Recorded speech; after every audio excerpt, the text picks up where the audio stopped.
Today's recipe is simple, delicious and nutritious sprout moong salad with sweet potato and veggies.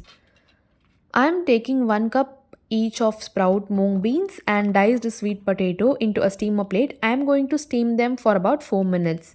Then into a mixing bowl, I am transferring in the steamed sprouts and sweet potato dices.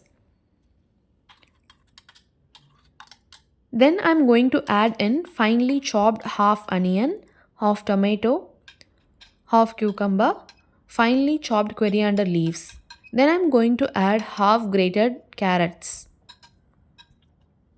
After giving a quick mix, I'm going to add in a teaspoon of olive oil and a teaspoon of apple cider vinegar. Steaming the sprouts and adding apple cider vinegar both helps in digestion for the people having digestion issues. Then I'm adding salt and pepper powder as needed.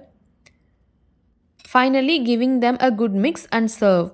Enjoy this sprout salad as a healthy breakfast option. Thanks for watching.